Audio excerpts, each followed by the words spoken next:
Hi, this is Zibby Owens, and you're listening to Totally Booked with Zibby, formerly Moms Don't Have Time to Read Books. In my daily show, I interview today's latest best-selling, buzziest, or underrated authors and story creators whose work I think is worth your time. As a bookstore owner, publisher, author, and obviously podcaster, I get a comprehensive look at everything that's coming out and spend my time curating the best books so you don't have to. Stay in the know, get insider insights, and connect with guests like I do every single day. For more information, go to zibbymedia.com and follow me on Instagram at Zibby Owens. Clea Shearer is the author of Cancer is Complicated and Other Unexpected Lessons I've Learned. Clea is the co-founder of The Home Edit, a mother, a wife, and most recently a breast cancer survivor. Having grown up in Los Angeles, she graduated from Parsons School of Design in New York City and currently resides in Nashville. In 2015, Clea and her co-founder, Joanne Teplin, started The Home Edit, a global home and lifestyle company with the goal of reinventing traditional home organizing and merging it with design. The Home Edit has become a household name with a social following of over 9.8 million people, 3 New York Times bestselling books, The Home Edit Life, and The Home Edit Stay Organized, a successful line of organizational products sold in over 31 countries, and an Emmy-nominated Netflix show Get Organized with The Home Edit. In 2025, the pair made their debut as host of Extreme Makeover Home Edition, airing on ABC and streaming on Hulu. In her spare time, she can be found traveling, reading her Kindle, and trying to learn how to cook. FYI, in this episode, we talked about her upcoming surgery and how she was nervous as it was happening the next day. Unfortunately, she did have some complications from the surgery, and that is where we are right now as I am recording this. So please follow Clea on social media, where she gives you the up-to-date accounts of all of her surgeries and health issues, and you will be rooting for her every step of the way. Welcome, Clea. Thank you so much for coming on Totally Booked to talk about Cancer is Complicated. Thank you so much. Thank you so much for having me. So excited to be here. Oh my gosh. Well, not in real life, but still. Close enough. Over Zoom. Your book was so good. I inhaled it. I haven't read anything as helpful. I have not had cancer, but now I have had friends who have, and now I just feel like I get it. I can be a much better friend. I support. If it happens to me, I know what to expect. I love being able to plan, so that's really helpful. So thank you for sharing your story. Why did you decide to do that? You know, when I first got diagnosed, I was just, like most people would be, a ball of fears and tears and just felt really despondent. And something a few days post-diagnosis kind of just like clicked in my brain about me being, I should be the 1 in 8 women to get breast cancer. If I can check off 7 people from that list and be the person to have it, then why not? I mean, I have, all the resources, everything at my disposal. And if I can do this journey so someone else doesn't have to, then I felt like that was a real honor. And I decided from that moment that I was going to really try and make my cancer purposeful and share and document everything, which I did on social and ended up, turning this into a book. But I just, I felt like I had a real opportunity. And if I'm going to have cancer, I don't half-ass anything. So I'm gonna make sure to make it as impactful as possible and hopefully help people along the way. It's so amazing. And I love in the book how after you got home from the hospital, you were like, the flowers aren't in the right order. I have to rearrange. That was 100%. awesome. Yeah, 100%. My mom, a double mastectomy is a big surgery. And my mother was just like standing over me like a hawk. And I'm just like trying to arrange the florals that have come. And she's like, Clea, sit down.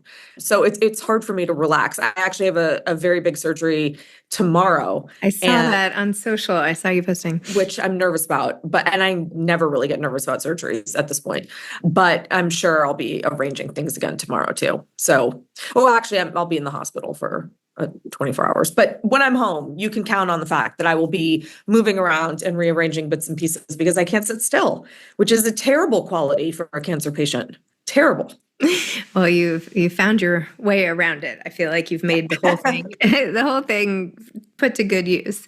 I also feel like the book was this love letter to your mom because the way that she took care of you and the time you got to spend, and you say sort of towards the end, like I hate to say I enjoyed it, but like when she was leaving after the first time, and she was like, we had a lot of fun, right? As you guys are watching Iron Chef and bonding and everything, and that there are these, and that's why, of course, you say cancer is complicated, but all these moments with her. Tell me about your relationship and everything.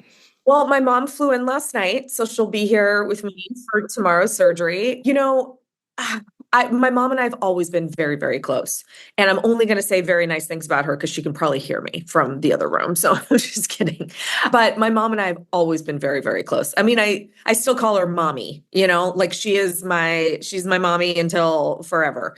But when I got diagnosed, as close as we've always been, something just completely shifted. And it's kind of like in when you have one child and you're like, there's no way I can love another child as much as I love this child because my heart is completely full. And somehow when you have another child, your heart just grows like another heart or something. Like it just, and that's kind of, I think, the way I feel about my relationship with my mom. I didn't know that we could get closer, but I think there's nothing quite like something like this to put everything into perspective and to make you really, really, really want to just be around the most important people in your life. And my mom just showed up and continues to show up every single time. And, it's crazy, but there's a lot of treasured moments that occurred during my battle. So, and that still occur. She's here now. So, it holds a very special place in my heart, and she's the best. Oh, you're so lucky. That's amazing. And your husband too was like at every appointment. I mean, he's a saint. Oh yeah. John is a saint. My mom actually said to him, John, you've always been a prince, but you're a saint now. Like, I mean, his level of sainthood was really on full display. He never misses an appointment, even just like a follow-up, like nothing appointment. He is always, always there. And he didn't work most of that year, which I realize is, not common. And, we had the good fortune to be able to have him take so much time off. But he was there for me for absolutely everything. And, he was my moral support. He was my emotional support. He was my actual caregiver, like, especially after surgeries and everything, he's the best. And he's, also takes over as being mother and father to our kids. So, he's really amazing. And maybe I should back up and just have you explain really quickly what happened, how you found out about it, just for people who are like, what are they even talking about? So basically that you found out in the midst of this very, very successful, full throttle ahead career with the home edit and everything else. And like, it was going to be your year. And then all of a sudden you felt you ignored the first lump that may or may not have been related. And then, which we can talk about. Yeah. Like you said, February 2022 was a really big moment. Our company, The Home Edit, got acquired by Hello Sunshine, Reese Witherspoon's company.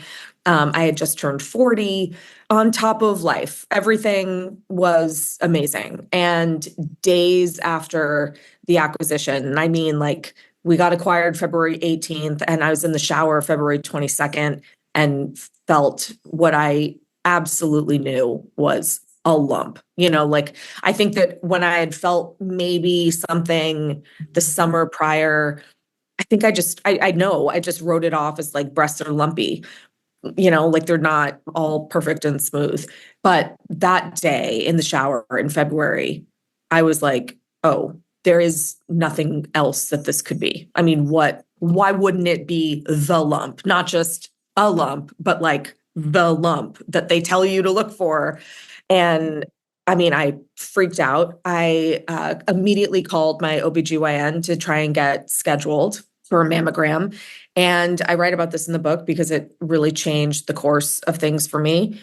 I was told that no mammograms were available, no appointments were available. This was February, and they said that they were fully booked through April and that the May books just weren't open yet. So I would just have to keep trying back. Like not even like call back on, April 30th. It's like just no, nothing was open.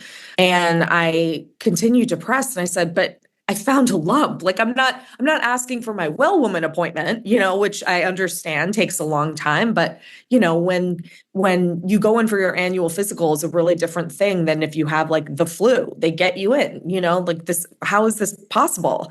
And the receptionist just apologized and said, it's the way it is. And I said, how does medicine work this way? And it just no. So I called my primary care doctor, who's fantastic, and she assembled a whole day of mammogram, ultrasound, all the tests that I could get. And if it wasn't for her taking me seriously and this seriously, I believe that I would be in a very different situation. Well, I think your advocacy throughout the whole book is really important, and the advice you give to everybody else that if you think that something is not right, don't just accept it. Like you have to be your own advocate for your health, like even down to when your arm went numb and you were like, this is one of those times I'm going to have to call again. It happened a lot of times. And that's, it's like when you deal with a health crisis, you start to realize this isn't like, it's not a well woman appointment. It's not, when you call your dentist and they say, well, we can fit you in 6 months. You're like, okay, well, that's fine. This is like your health telling you, your body telling you that you need to prioritize it, that you can't kick the can down the road. Normally, I would have no problem being like, well, I guess I just can't get seen for a few months. Like, sounds good to me. I just don't have to go to the doctor. And I just knew immediately that I couldn't afford that. And I had a gut feeling that this was going to be cancer. And the lump was large. And it was actually two lumps that were right next to each other. So it felt like a much larger lump, but still it was 2 centimeters and 3 centimeters, which is sizable. So yeah, you need to listen to your body. You need to advocate for yourself. You need to speak up when something's wrong, or even if something just doesn't feel right, like I had to do multiple times through my cancer journey.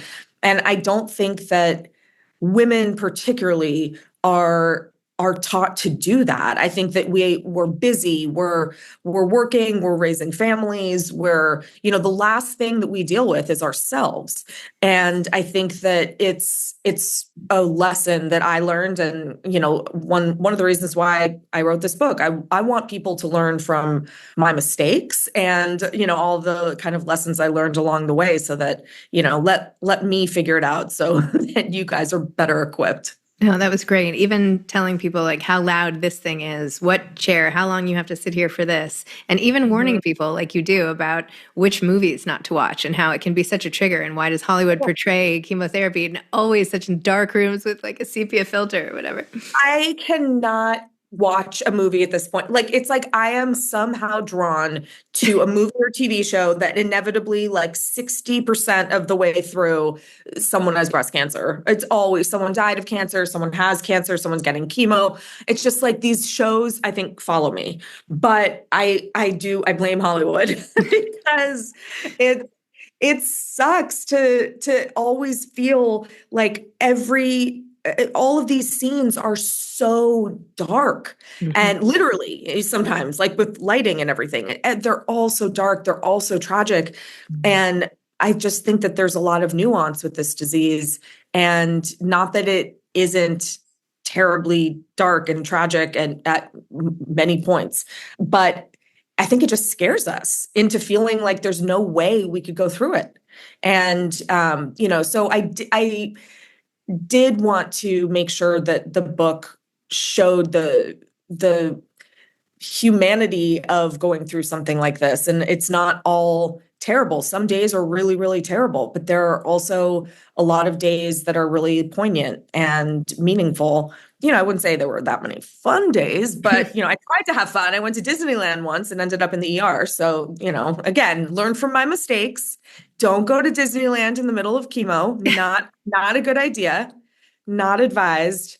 But yeah, cancer is not just being in a sterile chair in a lineup of chairs with a drip. Like that is, it doesn't, some days it might look like that, but that's not what your life is going to look like. And I mean, one hopes, you never know if there's like an extra, circumstance. But generally speaking, I was like, no, I want people to know what to expect, the good and the bad. And I like how you talked about even in the aftermath of the treatment, which I feel like as a reader, we were sort of crossing off the calendar with you with the doses and all of that. And you finally get to the end and you ended up feeling depressed. Can you talk a little bit about that?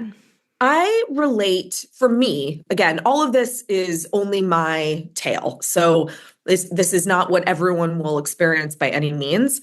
But when I reached the end of radiation, when I reached, the end of my active treatment, I felt like I was just like dropped into space. And I had been kind of like army crawling my way through all of these infusions and sessions. And I had a date in my mind. November 22nd was going to be my final day of radiation, and I was going to be done and free. And I pictured myself like, like in The Sound of Music, like frolicking on the grass, like swinging my arms, just thinking, this is the best moment of my life. And I really tried to feel that way, but I couldn't access the happiness or the joy in any of it. And what I realized is I really had a bout of depression. And I have a few reasons why I think that I ended up feeling that way. But I would relate it to postpartum depression in the sense that, you're plugging away for 9 months, like just counting on that day. And then your world is going to come into light and everything's going to be sunshine and happiness. And I experienced postpartum with my firstborn, with Stella. And, that this should be the happiest moment in your life. Like, that, so you're like, what is wrong with me? Why am I broken that I'm not so happy to have my child, and the pregnancy is over and now I have my child? My active treatment was over and I had no evidence of disease for cancer. Should be the best moment. I crushed it. And I think I felt the very, very long journey ahead. Like I wasn't actually done, because I was done with active treatment, but then you move into, depending on if you're hormone positive or if you're HER2 positive or HER2 negative, like there are things that adjunct treatment, they call it. So I knew that there was a really, really long road ahead. And I felt all of a sudden untethered. I didn't have like a plan. I didn't have things that I could check off. It was just this like very, very, very long road ahead of me. And I had dealt with, nearly a year of intense treatment, and with like I'm so goal oriented, that I could feel like if I got to the end, then I'd feel it in my bones. And I didn't. And I think that because I didn't, I really just struggled with, I couldn't talk to anyone about it. I felt selfish for like, all these people in my life have been with me, through and through all this. And who am I to it? I felt a lot of shame around feeling depressed. And so I didn't really share it with people, which I think is, only makes you more depressed. It only makes the matter worse. So it was a hard road. It took me a couple of months to really get out of that. And I realized I needed to talk to my doctor, and we changed certain medications, kind of moved things around. I was told I absolutely, without fail, need to get outside and move for 30 minutes every day. Just certain things to try and get the fog to lift. And it did, but it did take a while. And I really wanted to be honest with that, because I would bet it happens to a lot of cancer patients. Well, it's hard to not feel like there's something you can do. And even though you have your regimen now, obviously, and obviously your big surgery coming up, how are you preparing for that? Like emotionally, whatever, like how do you go into something like that? This will be my 11th surgery. So I unfortunately am a pro. This one, though, is going to be very big. So back, my first surgery ever in my life was my double mastectomy. I'd never had anything before. And not a great one to start with, but I had anything before. And then right after my double mastectomy, like within that week, so 7 days later, I developed necrosis and had to have emergency surgery for that. And then I've had so many surgeries, both in reconstruction. I had to get my ovaries out because I'm hormone positive, just a whole list of things. Basically, in April, I started having a complication on my right breast. It was never really keen to the implant. Like my skin was tissue thin. I lost so much skin with necrosis, but also my right breast is my radiated side, and radiated skin is just a nightmare to deal with in terms of reconstruction, or really with anything, but with reconstruction. So after so many attempts of trying to save my right implant, save my right breast, my doctor made the decision it had to be removed again. So I went from kind of a double mastectomy to reconstruction to kind of back to having like a single mastectomy. And so I had to wait a few months for my skin to really settle down, calm down, hopefully heal a little bit. And then tomorrow is it's another type of reconstruction. It's called latissimus dorsi flap surgery. And some people call it the lat flap, but it's basically where they take muscle, tissue, skin from your back and rebuild your chest with it. So it's going to be a big one. I'm really nervous about it. I'm normally not nervous at all, but the recovery for this one sounds really daunting. So I'm anxious. I don't know if I'll be arranging flowers. I'm not sure. It seems painful, very painful. And you don't have to be arranging flowers. And however, I mean, you have. I like to. I really like to. I know. I mean, I feel like that. Well, first of all, good luck tomorrow, and but I feel like it comes through that your instinct is to accomplish and to arrange and cull down. And you talk famously about getting rid of your wedding photos, which you digitized, and you just like are ready to clear and pursue and get through the emails and do the work and go to the photo shoots and all of that. And life doesn't always obey what we want. And I think that's one of the most useful things. You're like, and again, cancer is complicated because look at what happened and look at how I had to pivot. So I think, pivoting becomes a central takeaway from the book, how you deal with that. Absolutely. Absolutely. I mean, I opened the book saying, not to quote myself, because I'm sure I'll get it a little wrong, but I opened the book saying, if you like something, if you're a planner, if you're a control freak, cancer is not the disease for you. And it is true because I mean, you can't plan anything. Everything is a pivot. Everything is learning how to just take the information, take the hit, whatever it is, and pivot to a new plan, a new outlook, and a new something. And it happens all the time. Like it's almost laughable. It can't be laughable because it's cancer, but it's almost laughable just how your life is just out of your hands at that point. It's just out of your hands. And I learned very early, I can't be attached to an outcome or a solution because it will change, not likely change. It will change. And you talk about your Judaism in the book. How has that affected your journey? Well, I'm not a very religious person. I am a person who believes in higher power. And, I have a lot of faith in the outcome of life working out the way it should. I really, a lot of people turn to religion, especially in moments like this.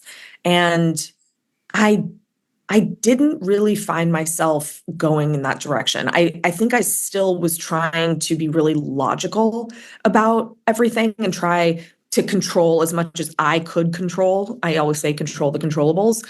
And so I didn't become someone who was like praying to get better. I felt like this was happening for a reason, and this was a new purpose that I had. And I felt like I was really going to wear that like a badge of honor. I wasn't trying to pray it away, I guess. It was like I felt like this was for me to go through. And so, yeah, I mean, yes, I am proudly Jewish, a Jewish person who's obsessed with Christmas, but yes, a proudly Jewish person. But yeah, I did not, I've been asked the question, like, where does your like faith or religion come into play with this? And I mean, that's the honest answer. I'm not overly religious. But I do just, like if I take my science hat off and like all of my logic in my brain, I do certainly believe, that there's a hand moving us all. So, but I felt like I was actually moved to be in this place and to have this purpose. Well, it changes the narrative when you feel like there's a reason behind everything, right? And good will come of it, no matter how bad it was or is or whatever. And then just quickly, in the book, you talk excitedly about meeting Reese Witherspoon for the first time and your company getting acquired. The book is published by Maria Shriver. You're like BFFs with Christina Applegate. How have you gotten into this world of celebrity and success and TV and all of that? Well, I grew up in Los Angeles, born and raised very proudly. And so it sounds a little silly, but when you grow up in LA, like you're just around a lot of well-known people, I guess, and maybe not in every circumstance, but between how I grew up and my friends and schools, and then you have kids and they're all in schools with like Christina's daughter and my daughter went to preschool together and they were best friends. And so Christina and I became really close, and it just, I don't know, it's just the way Los Angeles works. You can't throw a rock without hitting someone relatively famous. So that's just the way it goes. And so that's kind of how, like when Joanna and I first started the Home Edit, we really focused on celebrity projects as one of our differentiators, particularly for social, like something that, really had legs, and we got a lot of, press out of that and stuff like that. So I have a lot of people in my corner that I could turn to. And then some people were, they came along in my life because of cancer, either mine or theirs. When Jenna Fisher got diagnosed, we weren't friends until we were connected. And then we'd become really, really close. I wrapped up my my active treatment while she was going through it. So I gave, just a lot of the same kinds of, things I put in the book. And I, told her I was actually writing the book at the same time. So I would send her chapters. And, so we become really good friends. Olivia Munn was a friend prior to me having cancer, mainly through my husband. He's a celebrity photographer, so he knows a lot of these people. And Olivia checked in on me frequently when I was going through it, which I was just like, wow, that's so kind. We are not very close. And then by the time I had kind of wrapped up, she got the diagnosis for herself. And I think I was like one of her first phone calls. And she wanted to keep it private, obviously, for a long time, as did Jenna. And, people tell people when they want to, and maybe not at all if they don't. But so Olivia is another person who I became super close with just because of our shared experience. And yeah, I mean, I know it seems crazy because all these people are so well known, and but I don't know, they're just like normal people to me. They're just my friends. I love that.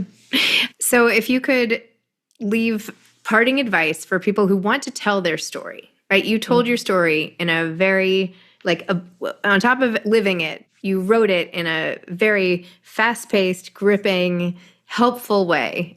What is your advice to people who want to try to do the same with their getting over whatever they are getting over? Do you mean if they want to write a book or if they just want to share? Either.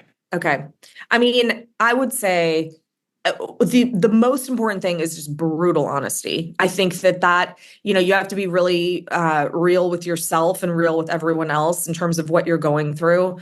I don't think it benefits you or anyone else to not have that layer of honesty, because then it's like, what if you're just sharing your diagnosis, then that's perfectly fine. But if you're trying to, really kind of share your experience, then that's a different thing. And I think that brutal honesty is the only way to go. And I think that if you're being really honest with yourself and want to share your experience, I think that you'll find when you dig deep that your honesty will develop things into different light. Like some things are really, really awful. And then some things, like how wonderful is it to have a friend visit you and sit with you for the afternoon while you're not feeling so great, or watch a TV marathon with, your mom or someone else or whatever it is. I think that I anchor everything in that brutal honesty. And I think that if you're honest with yourself and honest with everyone else, I mean, what more could you hope for? Clea, thank you so much. I loved it. Congratulations and good luck tomorrow. Thank you so much. I appreciate it. Okay, take care. Thank you for listening to Totally Booked with Zibby, formerly Moms Don't Have Time to Read Books. If you loved the show, tell a friend, leave a review, follow me on Instagram at Zibby Owens, and spread the word. Thanks so much. Oh, and buy the books.